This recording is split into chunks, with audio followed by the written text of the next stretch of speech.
Hello, this is the Provoked Prawn, and this is the Razer Huntsman Mini. This is a 60% version of the Razer Huntsman keyboard.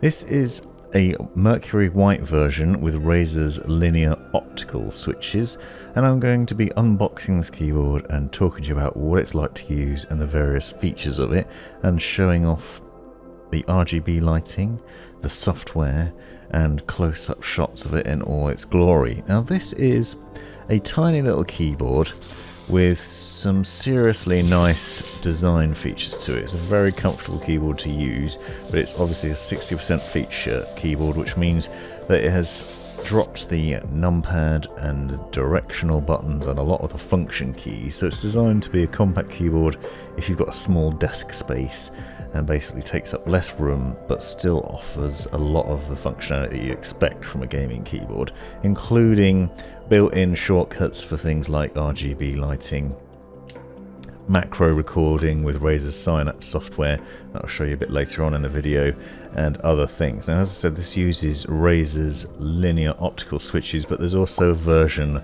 with the clicky optical switches, and I'm going to demonstrate the sound of that and also compare it with Razer's standard clicky keys. And I'm going to do a separate video with just the sound of the typing so you can get an idea of what it's like. Now, I also did a unboxing a while back of the Razer Huntsman Tournament Edition, which is the TKL 10 keyless version of this keyboard in black. So I'm going to do a comparison video with that, and I'll link to those videos in the description so you can check those out as well. Now, the keyboard itself is a very nice looking white design. This is the Mercury White one, and it comes with a white USB-C cable. It's worth noting that it's not a proprietary cable, and it's obviously detachable, which means you can use your own USB-C cable, so you could get a custom one or a different color one, whatever you want, and jazz it up a bit. It's a shame it's not a wireless keyboard, because that would be magnificent, but it is nicely designed in a number of nice and interesting ways, not least of which is those linear optical switches, which are fast, comfortable, and satisfying to use. They have a 1.2mm actuation distance, 48 grams of actuation force, and they obviously use that optical technology to result in a fast and accurate response. One thing I've noticed, they're quite different from the Huntsman TE, which I thought was quite loud by comparison. This one's actually fairly quiet, not too obnoxious in terms of typing noise, and quite comfortable to use in a satisfying way. It is worth noting that you do have to sort of be aware of what you're getting into, and I'll show you what I mean in a minute, when you're buying a 60% keyboard if you've never used one before, because basically all the keys are hidden within other keys. So one thing you'll note as we go through this video is that the standard keys that are missing as usual, for example the function row and such, are now buried within the other keys, and this requires a secondary key press in order to activate them. And that means you have to press the function key. This can be frustrating if you want to do something simple like using the directional keys, because now you have to press function and J, K, L or I to activate those. Other simple things that would normally require one key press now require two or more. So something like using the multimedia keys, for example, is a faff. The linear optical key switch, as you can see here though, without the keycaps on, is insanely quiet and very satisfying, and obviously is one of Razer's highlights, because these are optical switches that are very well designed to respond incredibly quickly. And they also are guaranteed up to 100 million keystrokes as well. Now, other things of note here are keycaps are PBT double-shot keycaps that are designed to be durable and long-lasting. This also has a standard bottom row on it, which means you can use your own keycap set. Now you can see the difference between the clicky keys, Razer's standard green clicky ones, and the linear opticals. I'm just going to be quiet for a minute so you can hear the difference.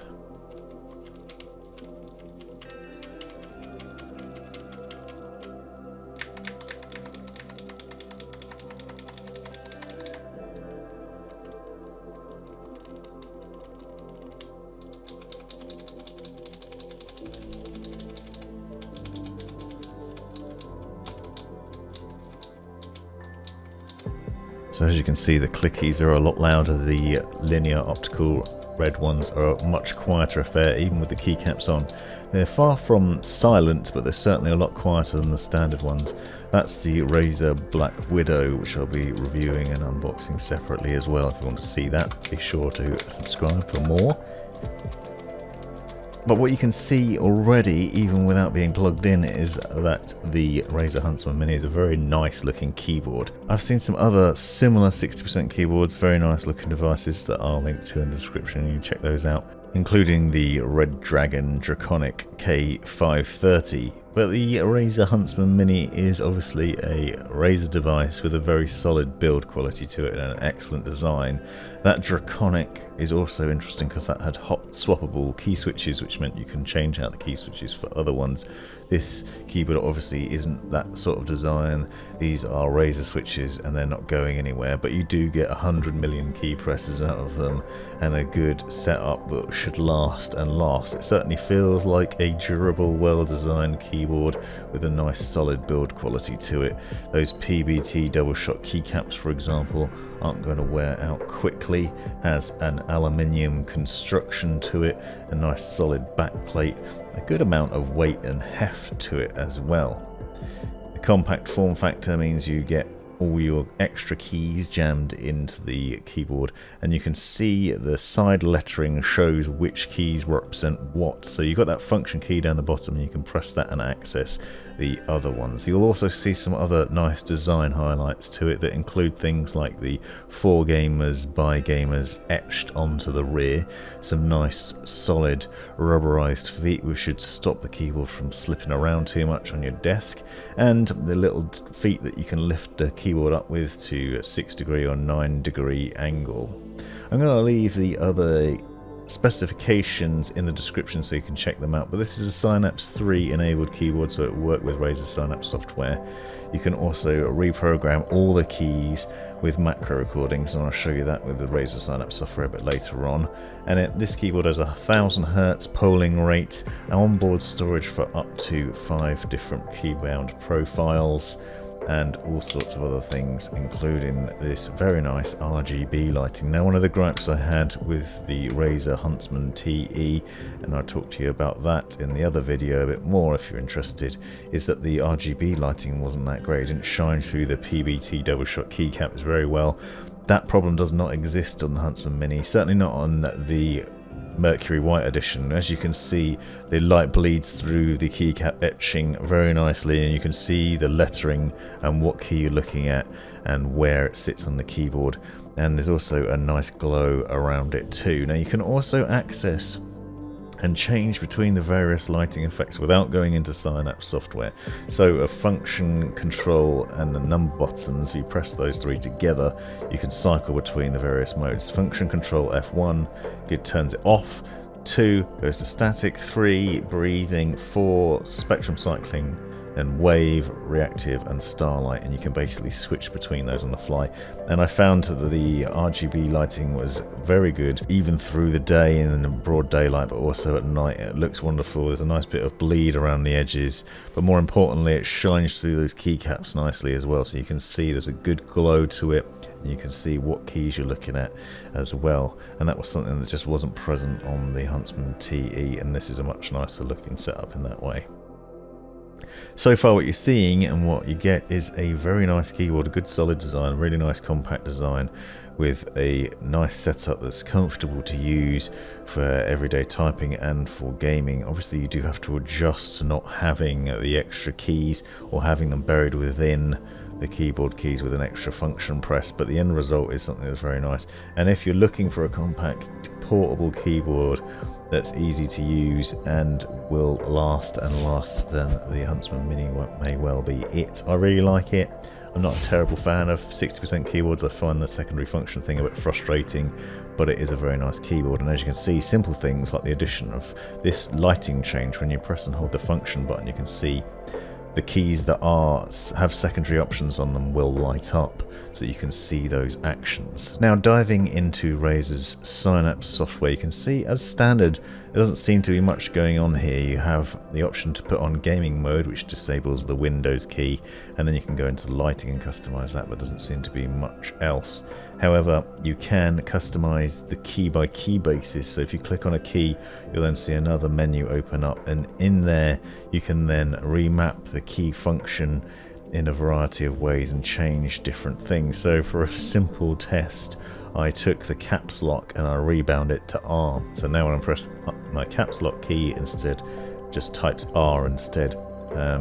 You can obviously do something a lot more complicated and interesting than that, but it's simple that you could just rebind a key on that basis. Now if you make a mistake or if you want to change it, you can then reset it to default as well. That's another option. You also see macro recordings, profile switching, lighting switching, and Razer's Hypershift technology. Razer's Hypershift basically allows you to set a single button to press and hold to then put the keyboard into another secondary mode where you can have access to extra keys. So you're basically doubling up the number of keys on the keyboard, and you can assign another action, because obviously a 60% keyboard, you don't have many spare keys that you wouldn't be using all the time, even when gaming. So you don't want to accidentally assign a key that you would use normally and then not be able to use that to do the action you'd expect. But if you have a Hypershift turned on, you can then switch it to another set of keys that you can then press and change between those. So you could have a macro recorded in Hypershift on a key press, for example, and you could bash things out here easily. You can reprogram any of those keys though, and that is what's interesting about it. And just as demonstration purposes, I went through and set up some macros and then basically recorded those in there. You'll see you can do things like turn off the delay between them, so you can make it bash out text, or you can obviously program in a macro that would be useful in games and then assign that to whatever key you want and get that action happening. So all in all, a compact keyboard with a robust design to it, some really nice, comfortable, semi-quiet, satisfying key switches, nice PBT double-shot keycaps, great RGB lighting, and all-round interesting device. It's a shame it doesn't have wireless or Bluetooth connectivity like we saw on the Red Dragon, so check that keyboard out, but it is a good solid effort from Razer, and one well worth considering if you're looking for a 60% keyboard. Hope you found this video useful. Let me know in the comments if you've got any questions. Thanks for watching. This has been the Provoked Prawn. Thanks for taking the time to watch this video. Hope you found it useful, interesting, hilarious, or all of the above. Be sure to check out the description for other information you might find interesting, and subscribe and watch these other videos as well that I think might be useful to you, and have a great life.